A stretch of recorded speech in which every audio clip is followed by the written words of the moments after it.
Mary had a little man. The fault. We believe that all men are created equal to the magnificent mosaic that is America. From radio beacon to radio beacon. I have a dream today. Change has come to America. Believe me. Help is on the way. Knock, knock. Who's there? It's a figment of your imagination. Randi Rhodes Show. Turn up your mind. A suspected Chinese surveillance balloon hovering over the northern United States for days. The United States government has detected and is tracking a high-altitude surveillance balloon that is over the continental United States right now. Shoot it! The balloon seen here, flying over Billings, Montana, where it forced a ground stop at the city's airport, halting all commercial and general aviation flights in order to clear the airspace. It's roughly the size of 3 buses, with a technology bay attached beneath it, believed to be carrying high-resolution cameras, according to a senior U.S. official. Sources describe it as an aircraft designed to travel in a purposeful path, one that includes a number of sensitive U.S. sites. These are balloons that can be used for surveillance, for Earth observation, but they can also be used for military purposes. In this case, perhaps the Chinese were looking to collect high-fidelity imagery of sensitive U.S. sites, or they may have been intercepting communications. But they also could have been testing U.S. air defenses. A senior defense official saying they are confident the balloon was sent by the Chinese government.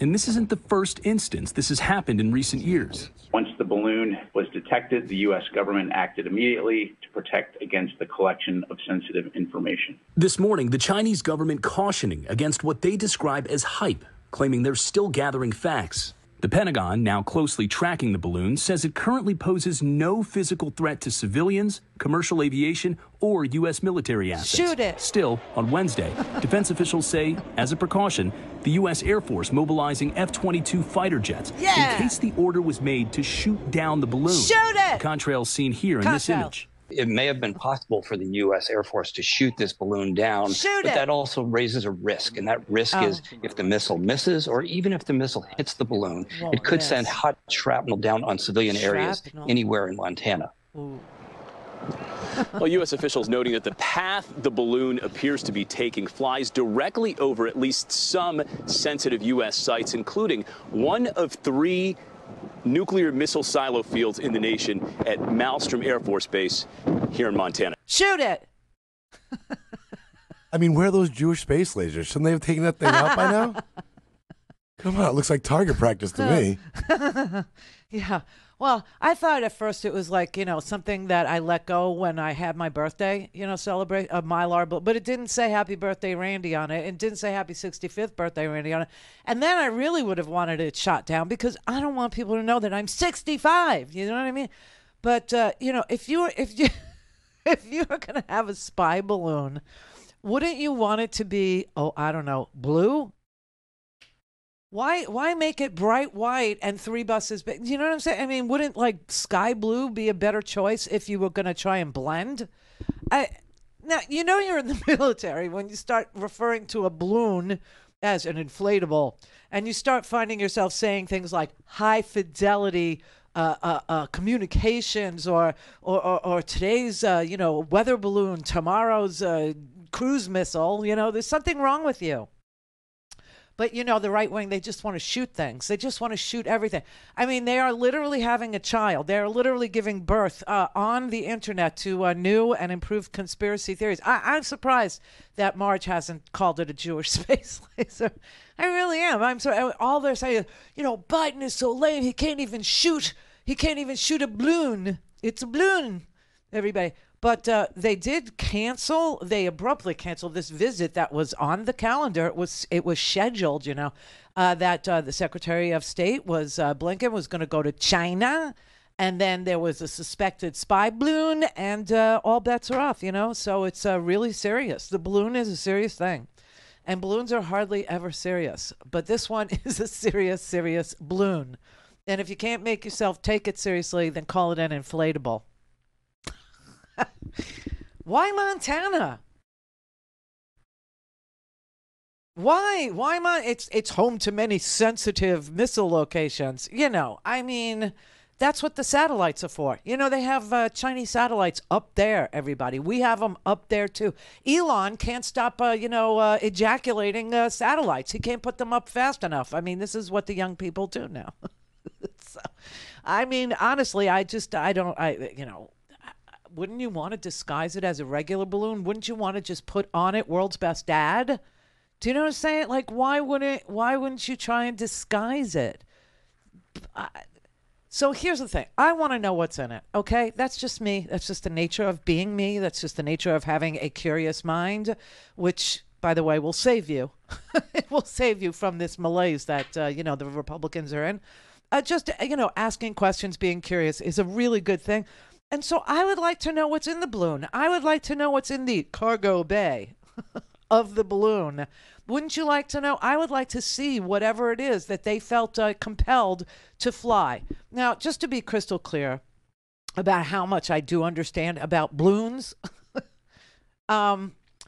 this one is maneuverable. Okay, that's kind of creepy, meaning it's not just floating up there. It's not just making its way from the, Chinese landmass over the Pacific, over the Aleutian Islands, into Canada, down to Montana, and, heading east because of the jet stream. That is not happening. It is a maneuverable thing. Somebody is actually driving it, which is, a little, suspicious, let's say. It's a little problematic. If the Chinese were smart, right, they'd say, oh, you got us. You got us. Our giant, bright balloon. That's the best spy technology we got, kids. Sleep tight. Sorry, you got us, you rascals. Well, there's idiots out there that do probably think that that's the best spy technology they have, which, most people, I will just say, and almost everyone to a person in this audience knows is complete crud, right? I mean, everyone in this audience understands that there are satellites up there that do all kinds of interception, that there are satellites up there that are doing all kinds of surveillance, that are doing all kinds of listening.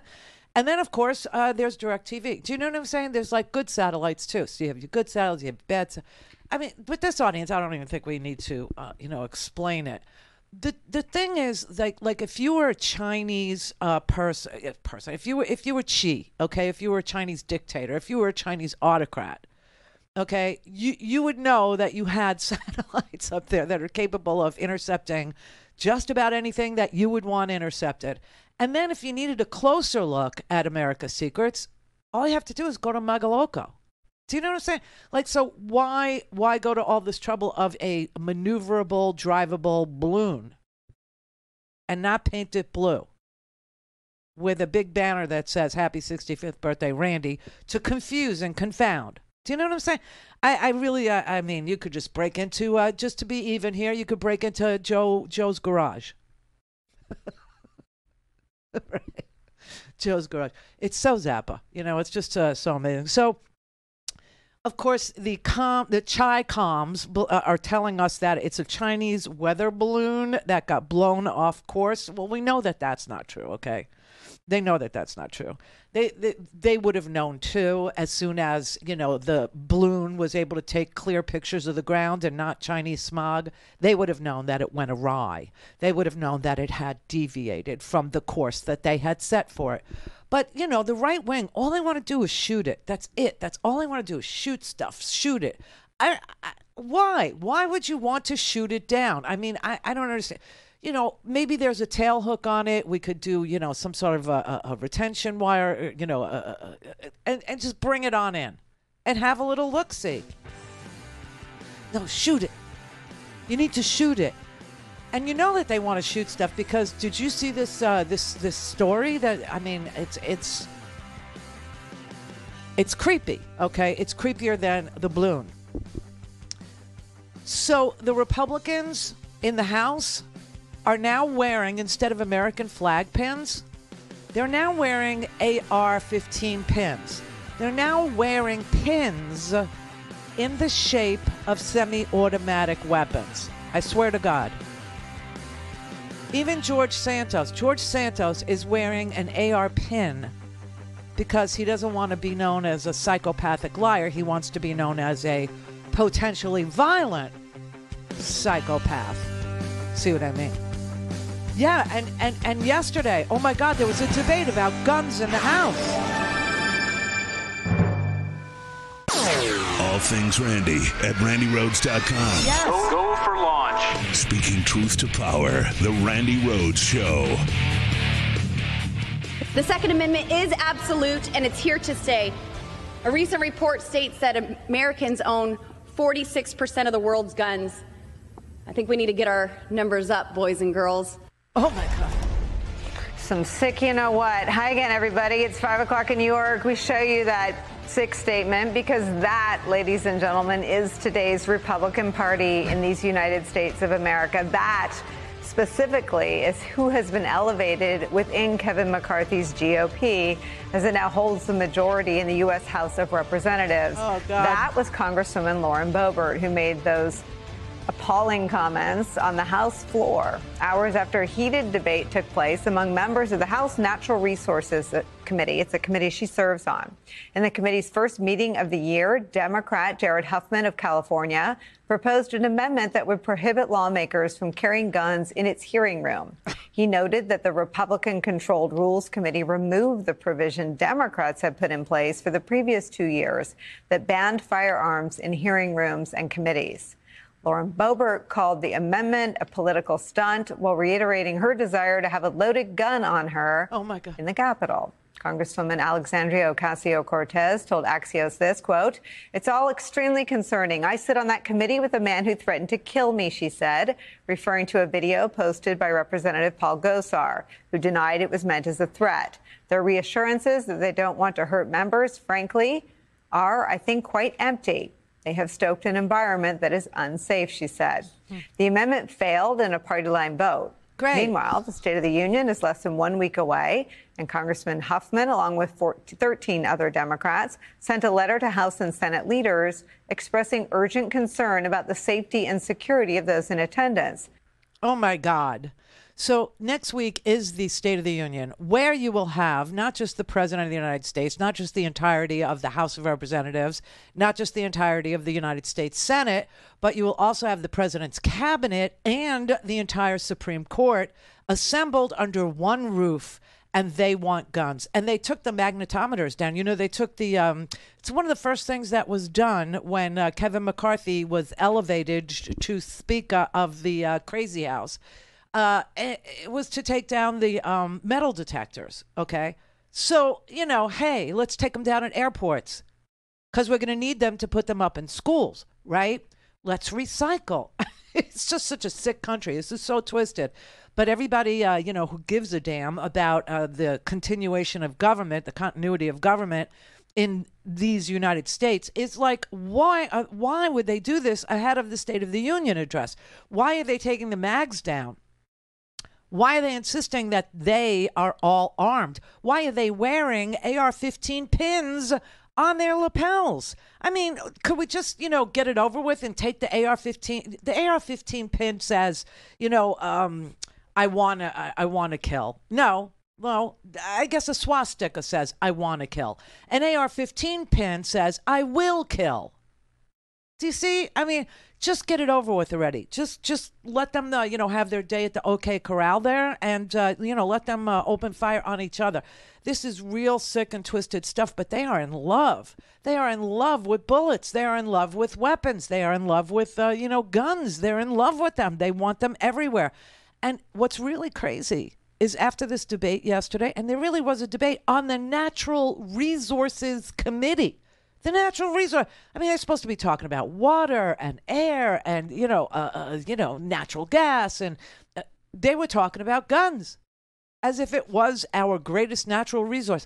Lauren Boebert was on the floor yesterday saying that the United States of America, which is 4% of the population in the world, owns 46% of the world's guns and that we need to get our numbers up. Boys and girls. That was her. That's what she said. And she wants guns in the hearing room. She wants guns in the committee rooms. She wants guns on the House floor. She wants guns everywhere. I mean, what could go wrong? What could happen? So I'm just going to play you a little bit of the mashup of the debate that they had in the House yesterday so you can see what the conversation sounded like. How many members feel like they would need to carry a weapon into our committee hearings?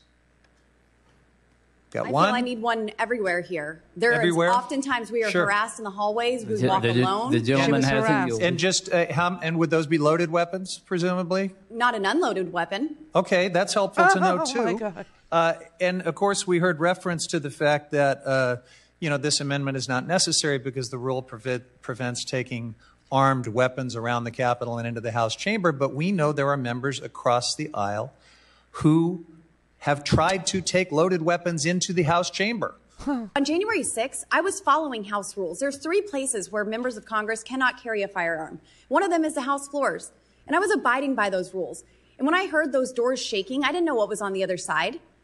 And it was the first time in many, many years that I have been unprotected. That I was disarmed, not unarmed, disarmed, because I was not allowed to possess my firearm.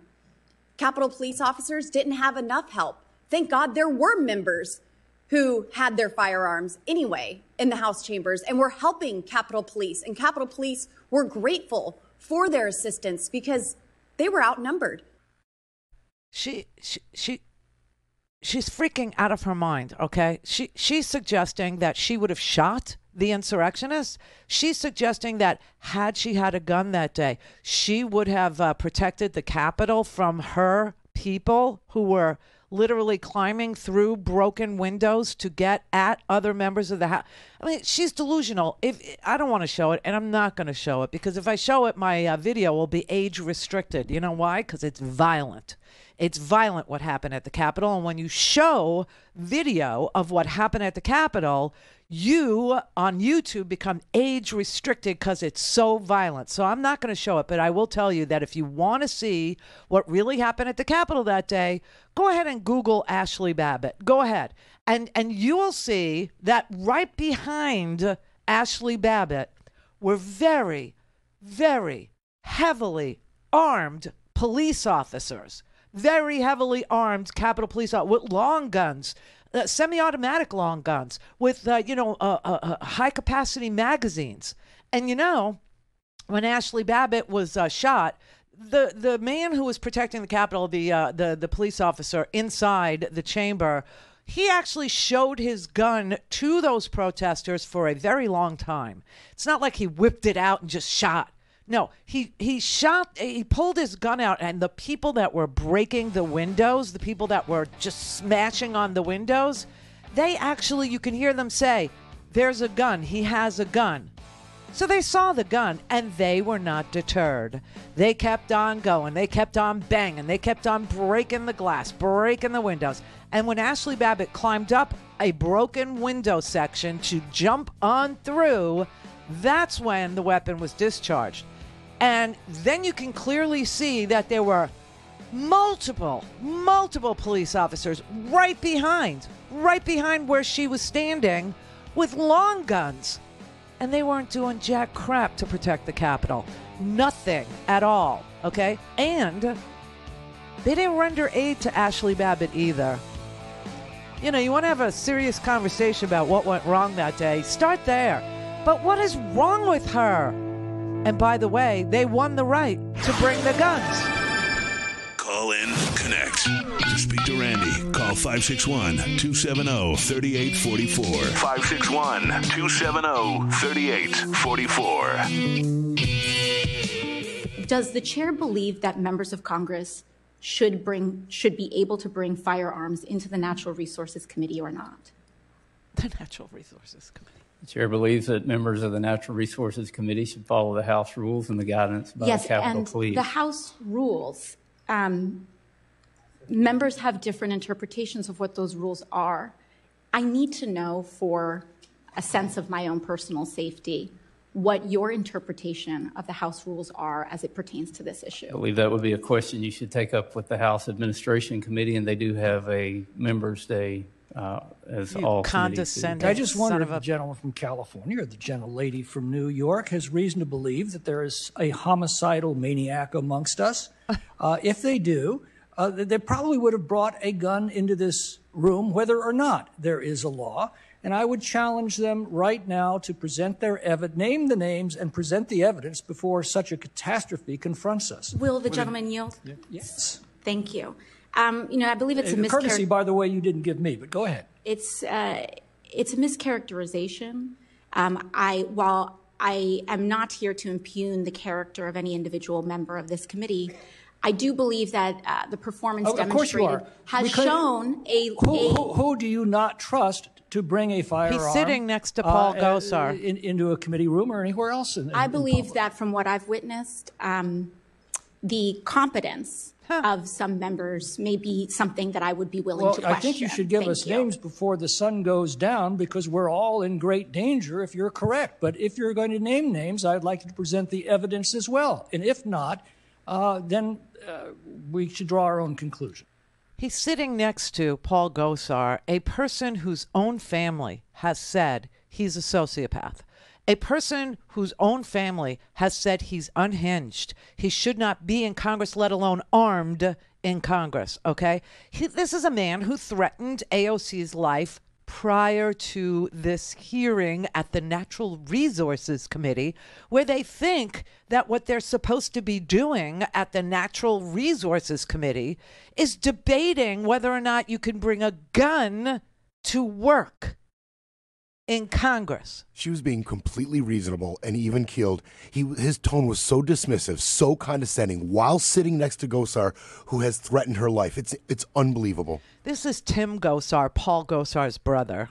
Here's Tim Gosar's brother, Director Brennan, describing, he doesn't use the word homicidal maniac that I think he is, but he does use the words dangerous, unhinged, and reckless to describe Congressman Paul Gosar, who threatened Congresswoman Alexandria Ocasio-Cortez. I don't try to choose my words loosely. I believe he's dangerous, unhinged, and is reckless, and is somebody that, as I've said before, needs to not only be censored, but he needs to be expelled. And if at the end of that process, if he gets expelled and criminal charges are warranted, then criminal charges should be brought as well. So, Director Brennan, that was Paul Gosar's brother, who I had never met before. I have no idea what political party he associates with. But after Paul Gosar sent out a video with an animated cartoon of him killing. Congresswoman Alexandria Ocasio-Cortez, it was Paul Gosar's own family members who spoke out and tried to warn the country about their brother. And I again, he said he didn't choose his words loosely, so I'll repeat them. Quote, I believe he is dangerous, unhinged, and reckless. And this is his own family. And, the reason why she was so careful, Brett, just so you know, the reason why she was so tentative about naming a name is because she's not allowed to name a name. You cannot disparage a member of Congress in Congress. So she was very aware of the rules, following the rules, which say that you can't disparage a member. And that is why she was so tentative. And this man, who was being so condescending and so,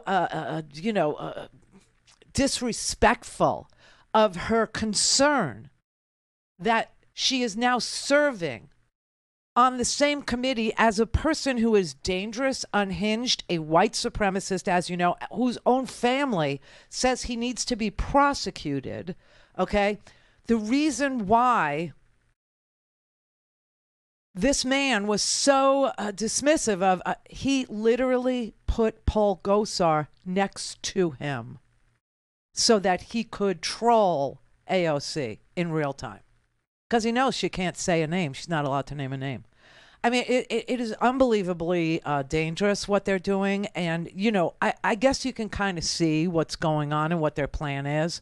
Because, listen, you have to remember that Donald Trump is the person who said, okay, on January 6th to the Secret Service that he wanted the magnetometers. He wanted the mags. Remember the testimony of, what was her name? You know who I'm talking about, right? And she testified that Donald Trump said he wanted the mags down because those people with guns weren't there to hurt him, right? He wanted the people who were armed to be welcomed to the site where he was giving the January 6th speech, okay? And he was saying, take the mags down. They're not here to hurt us. This is what Lauren Boebert knows. This is what Gomer knows. This is what Biggs knows. I mean, you know what's really crazy? Mo Brooks, the one that said today is the day we take down names and kick some ass, he was wearing a Kevlar vest that day. Okay? He was literally wearing a bulletproof vest that day because he knew that Donald Trump had asked this crowd to come and that they would come armed because he knew who they were. He knew that they were Proud Boys and Oath Keepers and 3%ers and militia, you know, and military guys. He understood what he was doing. So Mo Brooks decided he needed to wear Kevlar that day underneath that yellow windbreaker of his, right? So I mean, this is what they've done now. They've taken the magnetometers down, and they won yesterday, you know, this vote in the Natural Resources Committee to be allowed to bring guns, firearms to the House committee rooms, passed. It passed because, you know, Democrats are in the minority. And when you're in the minority, you're the minority on all the committees. All the committees. What's so fascinating is that they decided to bring this up in the Natural Resources Committee hearing, and they passed it. They passed the ability for people to, you know, I guess negotiate in committees at the point of a gun. And they're all wearing AR-15 pins to signify to each other, don't shoot me, I'm one of you. Right? I mean, they're making a complete violent, chaotic place. And they didn't even wait like 2 weeks to do it out of the House of Representatives. I mean, did anybody really believe that when they were telling you that they were running to solve the immigration, the border crisis, remember? That you needed to elect them because they needed to tackle the border crisis. They needed to tackle crime. They needed to tackle inflation, which, by the way, is being tackled without them. I don't know if you saw the jobs report today. It was magnificent. It was stunning, which indicates that inflation, while it's on its way down, still too high, but on its way down, is not causing a recession, right? It's a soft landing. But this is what they've decided to do. Guns. This is the Randi Rhodes Show. To speak with Randi, dial 561-270-3844. That's 561-270-3844. I believe he is dangerous, unhinged, and reckless. And these are the people who want to have guns in the hearing rooms. What, as a security expert, is wrong with that, Director Brennan? Just about everything, Nicole. I find it surreal that we're having this conversation. Right. I feel that since the Republicans took over the House, we're being brought down the rabbit hole, and we've arrived at the Star Wars bar, and everybody is armed or wants to be armed now. This is just absurd on its face. But it's clear that the Republicans are trying to appeal to the MAGA crowd. And it's not just an embrace of the Second Amendment. I think what they're trying to do is to show their embrace of a gun culture in this country, which I think Representative Boebert mentioned in terms of trying to increase, in fact, the number of individuals who own guns here. But it's sending a signal domestically and internationally, I think, that we're a society that is out of control, that the members of Congress need to be bringing these firearms into the committee hearing rooms, which is, again, very unnecessary. If there needs to be additional security, you should have law enforcement officers and security details increased and enhanced. But to allow these individuals to be able to bear arms in those committee rooms, some others who have spoken, I am concerned that if another crisis like January 6th were to develop, I wonder which side some of these individuals would be on. And I do not trust having them, aside from just the potential for an inadvertent discharge, as more and more people are carrying weapons. But they shouldn't, in fact, have individual members of Congress bringing those weapons, loaded weapons, into committee rooms. Absolutely unnecessary and absurd. I mean, the visuals that, former CIA Director Brennan just gave me that'll be in my permanent Rolodex forever, they're just disgusting. It's gross. I mean, just imagine Ted Cruz having an accidental discharge. Oh, even grosser, Paul Gosar having an accidental discharge. This is now in my permanent Rolodex. Okay, I can't continue. I cannot live like this. Also, he's telling you that the House of Representatives has become the Star Wars bar. Okay, I mean, you could hear the music in the background. It's not a clown show anymore. It's a panoply of the universe's greatest offenders. Okay, it is a smorgasbord of creatures who have descended upon our capital and think that alcohol, tobacco, and firearms are a great weekend. Oh, no, I didn't make that up. I wish I did. You can't make this stuff up. No, you can't. Listen. ATF, alcohol, tobacco, and firearms. In Western Colorado, we call that a fun weekend. But DC bureaucrats have used this agency to infringe on the rights of the American people. Oh, please go to Durango. Please just go back there. Something has happened to her brain in the altitude. I don't even understand. Alcohol, tobacco, and firearms for her are a fun weekend. She thinks it's so then go do it. Go do it on your fun weekend. Why do you have to bring it to the House of Representatives? I mean, I honestly, I don't know. But she's the one who said alcohol, tobacco, and firearms to her sound like fun. Well, there's never an egg timer around when you need one. There's a story in the paper today about some miscreant who was beating his wife, slapping her around, pulling her hair, drinking, getting, good and drunk in Lauren Boebert's hood. Okay. Some guy on Friday night in Fremont County, he was beating his wife, okay? He got into a physical fight with her. He had punched her, slapped her, pulled her hair, and then he started drinking. Swear to God. And then he started drinking, and he was just pounded down the bourbon. And his dad, this is really sick, okay? His dad was asleep in the bedroom. And Mr. Tippett here, the guy that was beating, slapping, and, pulling his wife's hair and then started drinking, walked into his dad's bedroom and decided his dad was a bad dad. His dad was an absentee dad. I don't know why he was in the house sleeping, but he had all this, animosity and resentment for his dad and shot his dad in the back of the head and killed him. Then he proceeded to get in his car and drive to the liquor store to get even more bourbon and drove across Colorado. Because alcohol, tobacco, and firearms are fun together in Colorado, where Lauren Boebert is from. I mean, honestly, and here's another story that when you put them side by side, I mean, there's three that are like right next to each other in front of me, and they're creepy when you just lay them out like this. That's why I do it. So you have Lauren Boebert saying that ATF is alcohol, tobacco, and firearms is a fun weekend. You have the story of this Colorado man who was beating his wife, then got drunk, then shot his father in the back of the head, then went to the liquor store, got more liquor, and drove across Colorado.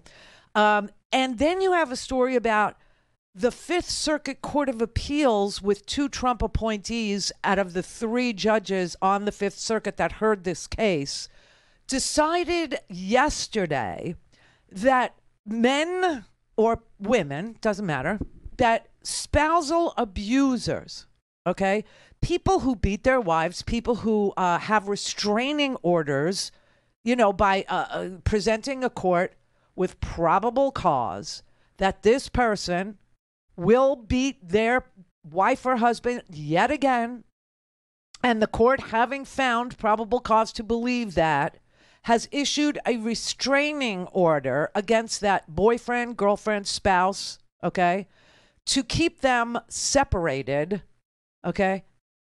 The court found that should not bar somebody from being able to buy a gun.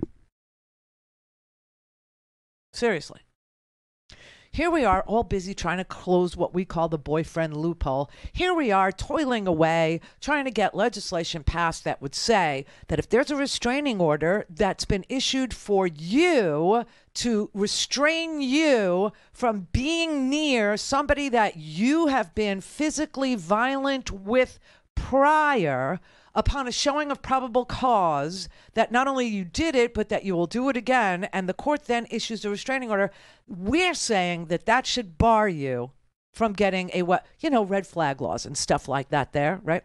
The Fifth Circuit Court of Appeals heard this case and decided that should not bar you from being able to get, buy, and carry a gun.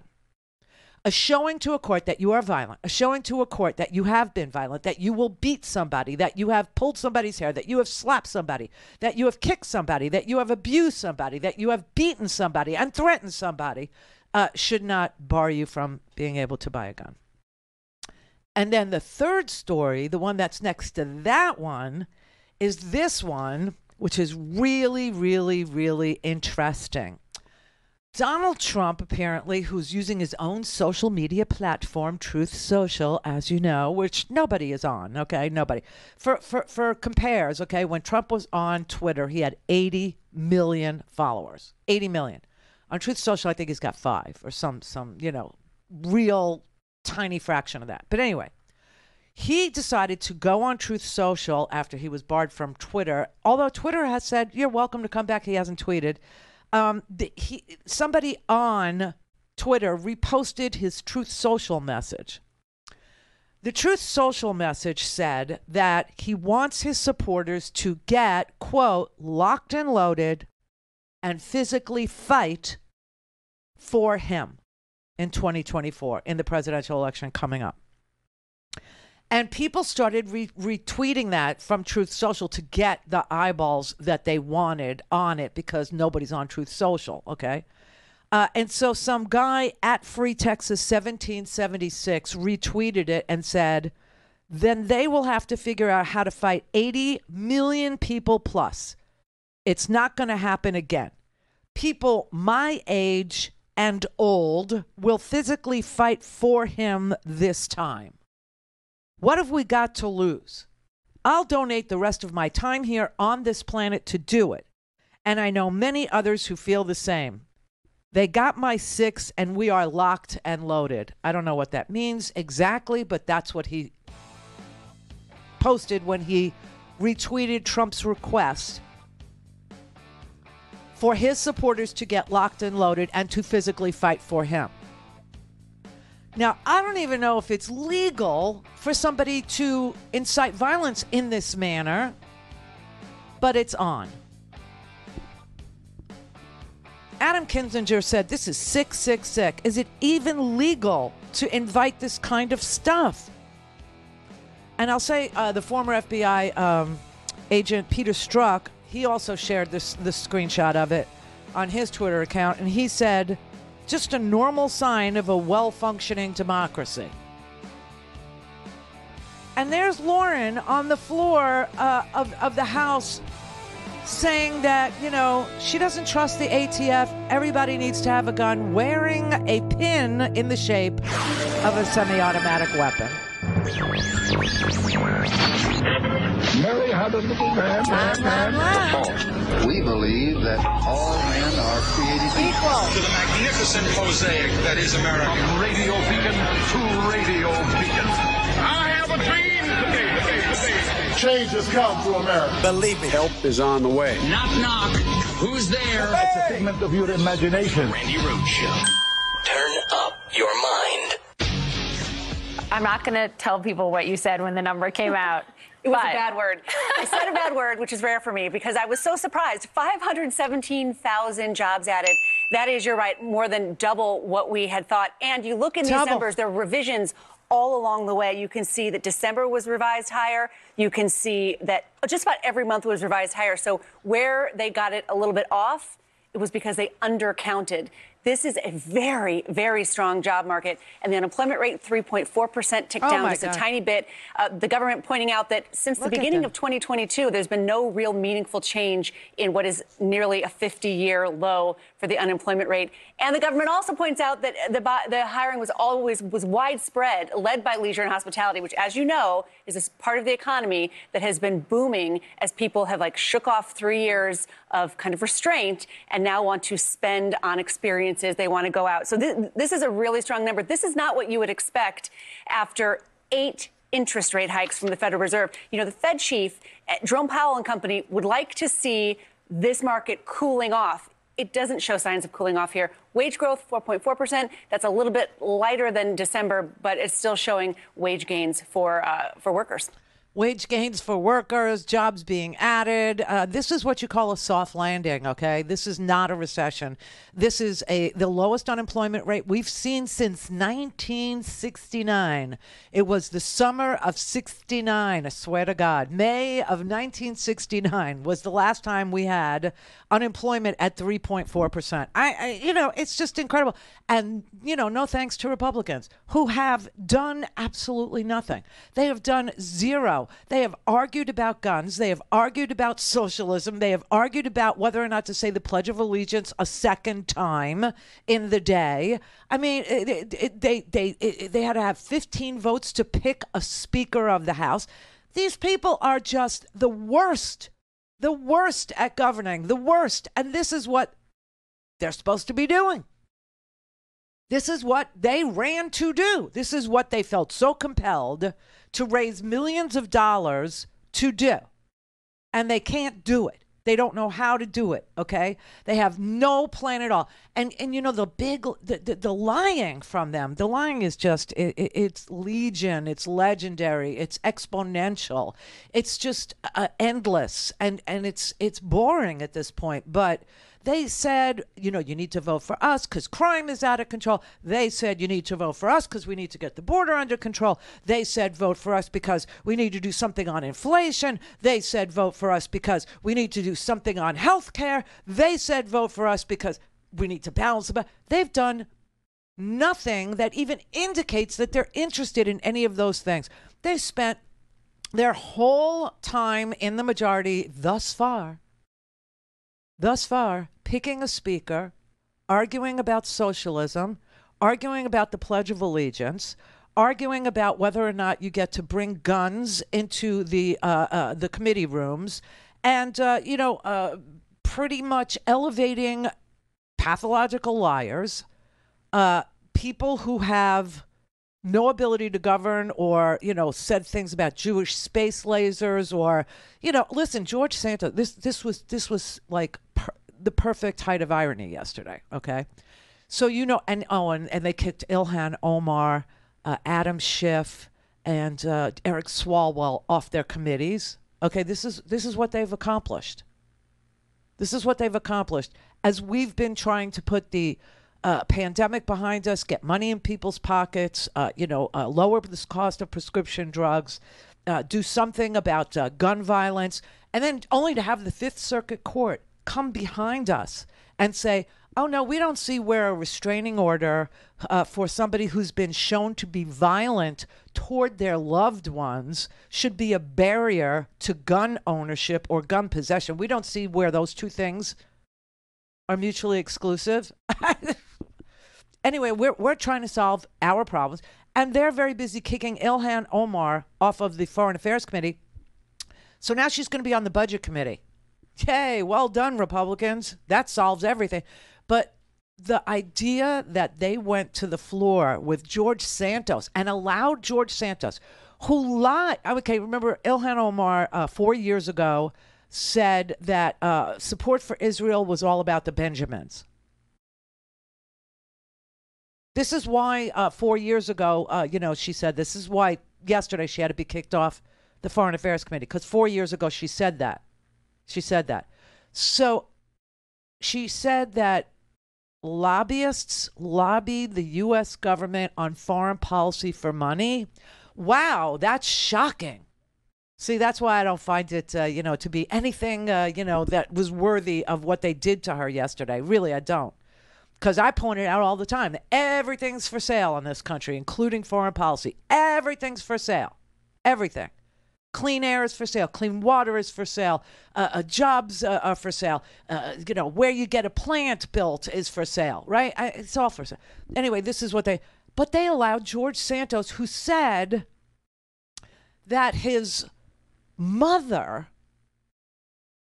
and his father had fled the Holocaust, or his grandparents fled, escaped from the Holocaust and moved to Brazil, and that he was a Jew. But then when he said that he's not really a Jew, he's Jewish. And they let him have his 5 minutes in the House yesterday, professing his deep, deep, undying love for Jews.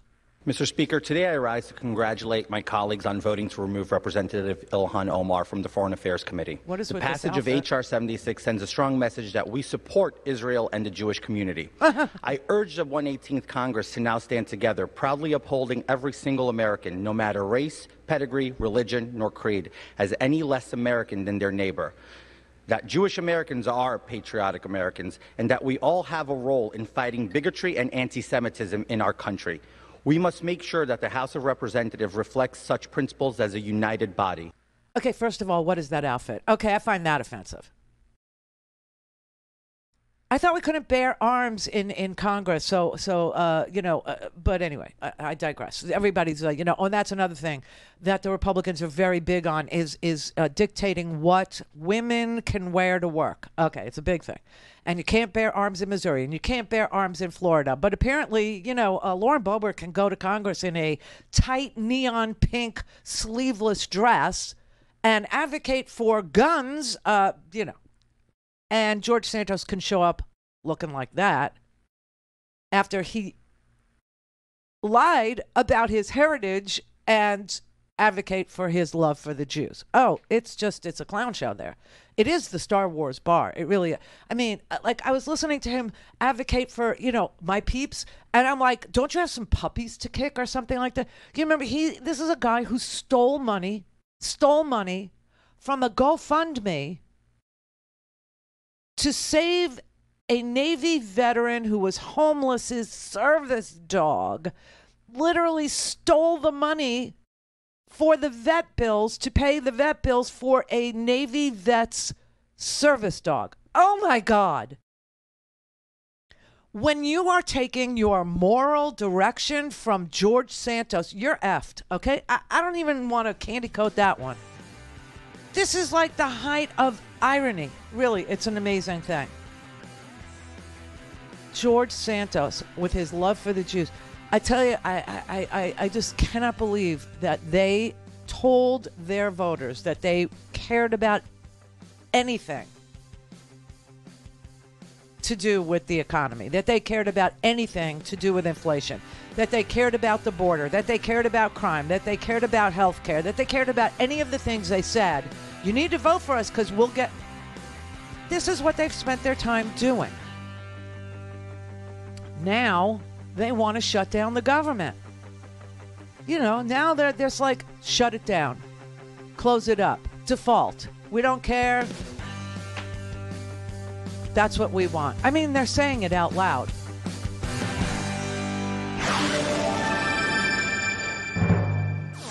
All things Randy at RandyRhodes.com. Go for launch. Speaking truth to power, the Randi Rhodes Show. Is there any scenario in which you could see yourself voting for the debt limit? No, not really. Then there could be a default then. There could, but I voted to shut it down under Trump as well. I think we were reckless then, and we're going to be reckless again, and it will never stop. Sounds like you're prepared to go over the cliff if you have to. Over the cliff. Mm-hmm. Okay. Shut it down. Oh, my God. Mr. Mutton Chops there from Tennessee wants to shut it down, go over the cliff, just deadbeat the nation, just default it. They make no bones about it. They're into complete and utter destruction. It's all that. That's why you see a balloon in the sky. They're like, shoot it down, shoot it. Okay, we have a problem at the border. We need comprehensive immigration reform. They're like, shoot them. People are. We had a pandemic. Shoot the people. Shoot them. The ones that were. It's so interesting because these are the people that had definite opinions on what you could and couldn't wear on your face, right? No masks. Masks were bad. But now they want to dictate what I should be able to wear to work. It's unbelievable. It really is. We had inflation and gas prices were high. Now gas prices are lower, and so they've moved on to socialism. What? They have no budget. You understand they have no plan. They have nothing. Now, I will tell you this real simple. I know everybody is trying to drill this into your head because it needs to be in there as a very accessible retort to the debt ceiling. Well, we can't keep spending like this. That has nothing to do with the debt ceiling. The debt ceiling is to pay for things that, since George Washington until now, have been appropriated by Congress and previous presidents. It has nothing to do with new spending. Okay? The debt of the United States of America, first of all, is mentioned in the Constitution. It shall not be questioned. And the debt that the United States has goes back to George Washington all the way to now. That's what's, on the table, whether or not we're going to pay that bill for that spending. That's already happened. Now, the budget talks would be the place where, if the Republicans were concerned about deficit spending going forward, the budget would be the place to address. But they don't have a plan for that either, okay? They don't have a plan for any of it. We're still waiting for them to put forward a spending plan so we can debate it. Show us your plan. Instead, they're bringing to the floor of the House of Representatives today a resolution on socialism. Socialism. To condemn some dictators that we all condemn. But understand, the goal of this phony, fake, and fraudulent resolution is just to somehow provide cover for extreme MAGA Republicans to try to undermine an agenda that is designed to lift up the health, safety, and well-being of the American people. Why do we know this? Because going all the way back to the days of FDR, through Harry Truman, into President Kennedy, through President Johnson, all the way up until President Clinton and President Obama and President Biden. They've called things like Social Security socialism, Medicare socialism. Extreme MAGA Republicans have called public education socialism, Medicaid socialism, the Affordable Care Act socialism, the American Rescue Plan socialism. Everything that benefits taxpayers, everything that benefits ordinary Americans in their world is to be condemned as socialism. Everything. Everything. So here we are trying to, get the child tax credit re-upped. Here we are trying to get, people child care so that they can go to work and not worry about their children at home, right? It's all socialism. Everything about it is socialism. It's just anything that helps an ordinary person is socialism. This is what they spent the entire week doing, arguing about this, arguing about the Pledge of Allegiance, arguing about guns on the House floor. Kicking Ilhan Omar off of a committee for an anti-Semitic remark, saying that lobbyists get money, and it's all about money for lobbyists who lobby on foreign policy issues, which it is. I mean, she told the truth. Let's just face facts. But Marjorie's Jewish space laser Green is on a committee. Paul Gosar, who's a white supremacist, is on a committee. Santos, who is a world heavyweight champion liar, isn't being condemned by his own party. At all. They're arguing for him, going, well, he's innocent until proven guilty. Why should we take him off committees? He's innocent until proven guilty. The man stole money from a homeless veteran who he did a GoFundMe for to pay the vet bills for his sick service dog and stole the money. How low can you go? And also was the head of a Ponzi scheme. Just saying. Andy in California. Oh, Randy. Hey, listen, I was just thinking about Marge, talking about that. Large Marge? Yeah. Do they show all of these hearings every single day on C-SPAN? Yes.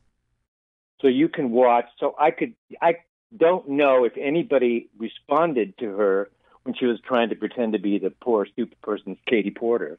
Oh, $5.1 billion. Oh, no. To an elementary school in Illinois. Yeah. Oh, Mr. Modova. Oh, please. Of course that money is going for CRT. I mean.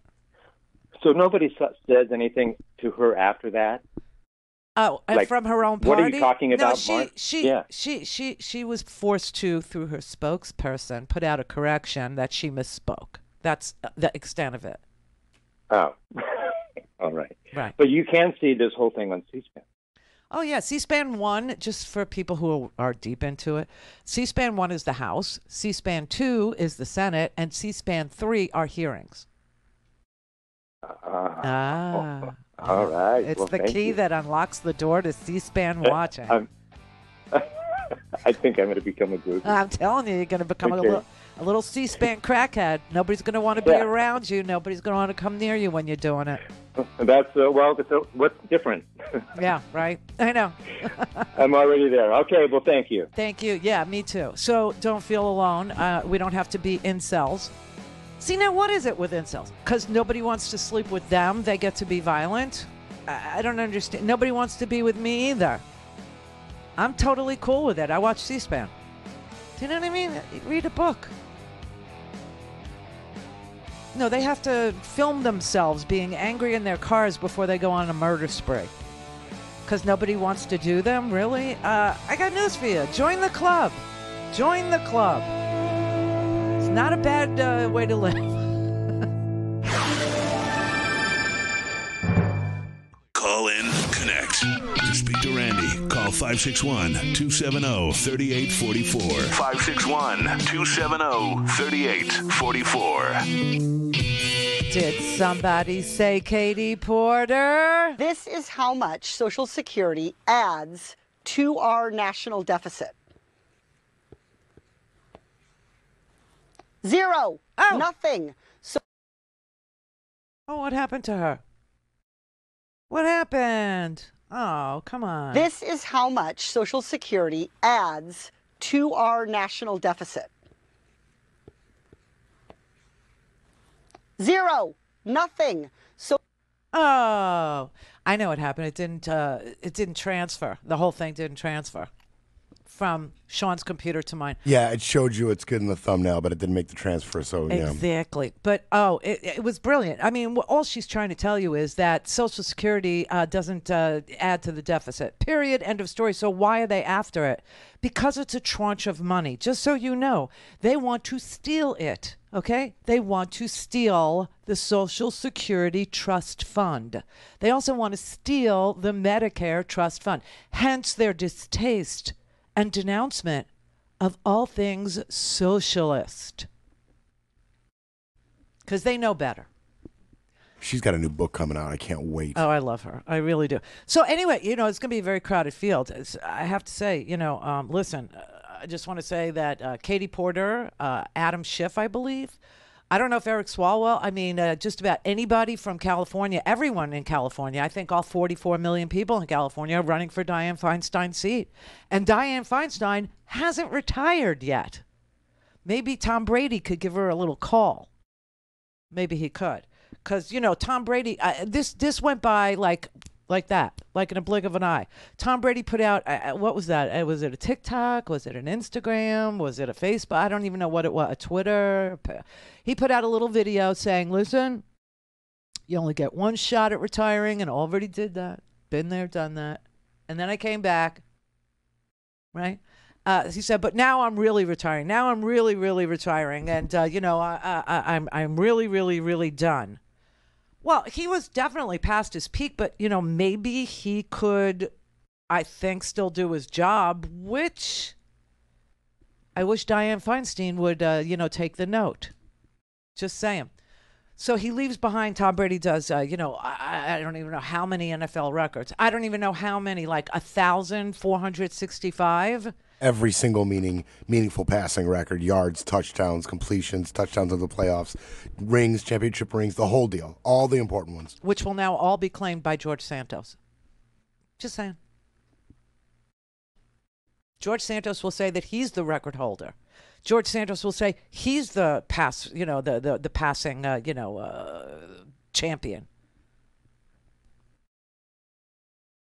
89-year-old Dianne Feinstein, she would refuse to retire even if her job was to quarterback the Buccaneers. Just saying. So, I don't know. But, Tom Brady could play football till he was 89 and still be better at his job than Kevin McCarthy. That's for sure. But anyway, I digress because my thumbnail showed me that there was a video there that really wasn't there. Just saying. Okay, Brother David. Oh, sister. Hey. It's a frozen, fractious, frenzied Fraggle Rock Friday. Oh, you're in Michigan. How freaking cold is it? Just so I could feel better about it 15 being... degrees. 15 degrees and dropping. 15 and dropping. Yeah, and the Northeast is about to experience some real severe pain that's going to make the Bombo thing that happened at Christmas look like a tea party. It's going to. It's not pretty what's happening. What is it? Like it could get down to minus 65 in some parts of the Atlantic Northeast, maybe even to 100 with wind chill factor in. Can we give that to China? Wouldn't that be great? Real quick, as I said on the chat room, Hi. Miss Representative Santos, in what he was wearing on that clip you played. What is that outfit? My God. It dignified his drag photos, and that's saying it's all wrong, shockingly wrong. It's all shockingly wrong. It was just so... I mean, listen, I'm no fashion, nista. Right. Yeah. I'm not. But I know a fashion crime when I see one. And it was just wrong, just bad. I believe that should be a felony in Florida. I mean, if they're going to, start, policing my outfits, then, that I want that one on the poster. I think so. As for perjury, trade, or groan, just the fact of her being on any committee is enough to make my eyes roll back in my head.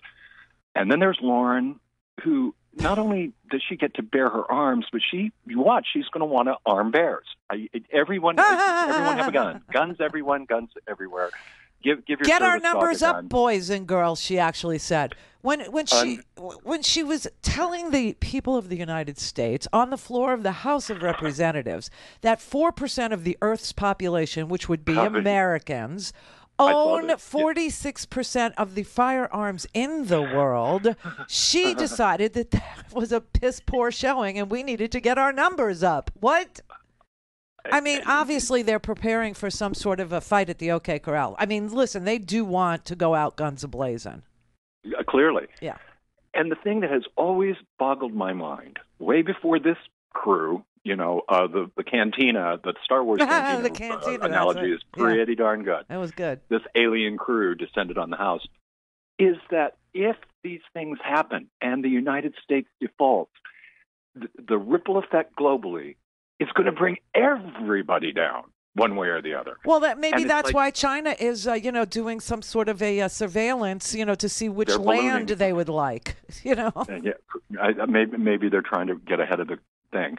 Finally, as for the overcrowded senatorial race in Canada, I like your Tom Brady thing because he was so quick and flip and TikTok, and it was done efficiently. It made the controversial guerrilla campaign to get Andrea Riseborough an Oscar nomination look like overkill in contrast. It was quick, yeah. Just boom, zoom, and it's done. Yeah. It's going to be a rocky 2 years, sister. There's no way around it. No. But I still say socialism is gorgeous girdles for everyone. Everyone. Not for just a few. Thanks, David. Mwah. Love you. Oh, ow. You have to let me hang up first, otherwise it hurts my head. But yeah, I mean, it's just they literally have no interest in anything but violence, and this is where they're, signaling to each other, wear a pin, as if I'm not going to wear a pin. Okay, it's so crazy, but if the way that I signal to somebody, don't shoot me, is I wear a pin in the shape of a gun, they go all crazy and ballistic, and they do become the Star Wars cantina. That's the word I was groping for. Thank you, Brother David.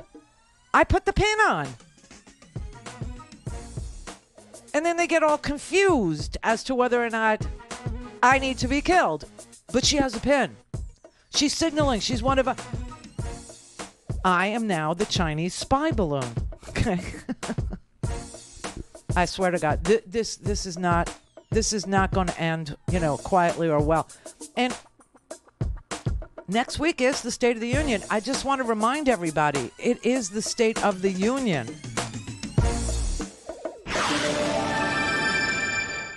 This is the Randi Rhodes Show. To speak with Randi, dial 561-270-3844. That's 561-270-3844. Bureaucrats don't create laws. Congress does. This rule functions like a law that Congress never passed. ATF, alcohol, tobacco, and firearms. We don't trust the ATF because of their overreaching actions, exactly like we're seeing with this rule. Instead of providing regulations that keep our communities safe, this agency has made our communities more dangerous by laundering weapons to the cartels. Operation Fast and Furious exposed the recklessness of the ATF, how little regard they have for the rule of law, and Americans have had a hard time viewing these agencies and its rules as legitimate. Gun-free zones are the most dangerous places in our country. The Second Amendment is absolute, and it's here to stay. She's nuts, okay? She's nuts. Does anybody even know what she was talking about? I actually do, okay? So I'll tell you. She's talking about the alcohol, tobacco, and firearms enforcement of the 1968, yes, it's a law that was passed in 1968 that said short-barreled rifles, it's called the Gun Control Act, 1968. Go look it up. Short-barreled rifles have to be registered. That's what she's having a baby about on the floor here. She's very upset in her right to bear arms pink neon dress, which just screams, take me seriously, that the bureaucrats made a law that Congress didn't make. She's so misinformed, but of course that's who she is and it's what she does. I think the real reason she's upset is because the ATF actually put out a report yesterday that clearly tells us that crime guns are almost all legal guns, right? The Bureau of Alcohol, Tobacco, Firearms, and Explosives has released its most expansive report in years on gun crimes. It found more than half of the guns recovered from crime scenes in 2021 were bought within 3 years of the offense. The ATF says that suggests more legally bought guns are getting into the hands of criminals. The report also tells us about privately made firearms known as ghost guns. Federal authorities recovered more than 19,000 of them in 2021. That's more than double from the year before. Yeah, I mean, she's just probably very upset with the ATF for actually demanding that people who have short-barreled shotguns register them as prescribed by the 1968 Gun Control Act, because the ATF actually discovered that legally sold guns are rapidly recycled and found as being the guns that are recovered from crime scenes. And she's just freaked out. She doesn't want people to understand that what's making us not safe, what's making crime guns, is the legal sale of guns to just about anybody. And then you compare this to the Fifth Circuit Court of Appeals finding that previous abuse for which you are currently under a restraining order should not bar you from owning a weapon. Not in these United States, because the Second Amendment in her warped mind is absolute. Let's just repeat and recite what the Second Amendment says, okay? Because we know it from memory, don't we? A well-regulated militia. Isn't that captivating right from the get-go? Yeah, a well-regulated militia being necessary for the preservation.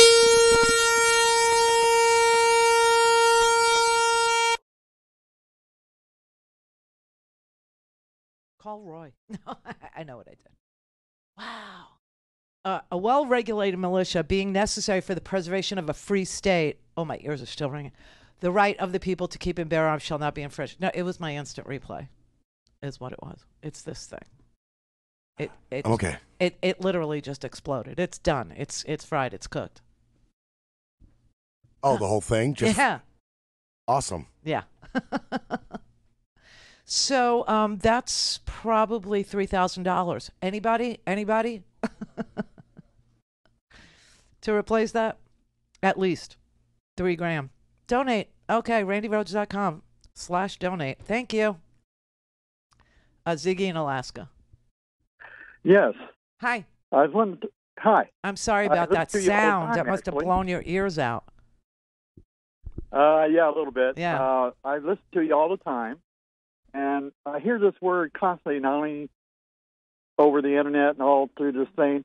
This word that they demonize is called social. Do they understand that their paychecks are based on social money? Any tax money that gets taken in is always social money.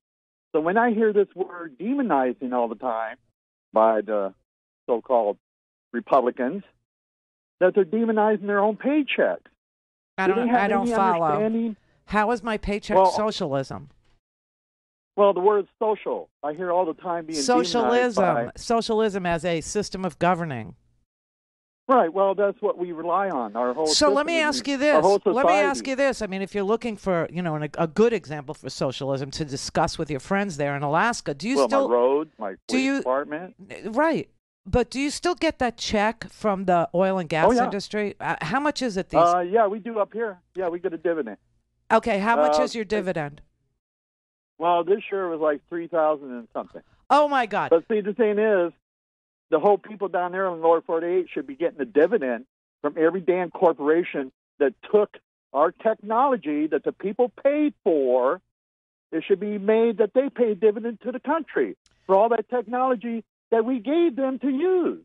Oh, I see what you mean. From the military and the space exploration. Well, all of it. And DARPA. Everything. True. That we invested in when we paid. Well, that's another thing. Okay, we literally subsidize some companies to come by building them roads. Subsidize practically every technology that exists, and they should pay us. Why us. shouldn't we be getting a dividend for that? That's right. Every year, the society should be getting the dividend for all of our technology. That's our technology. Not just technology. It's not just tech, because some people don't understand tech. It's too it's too out there for them. But when you have a Walmart in your neighborhood, just know that we built the parking lot, or we gave them the land. Yes. And we gave them a tax incentive. That shit. We should be getting a dividend. No, he just cursed.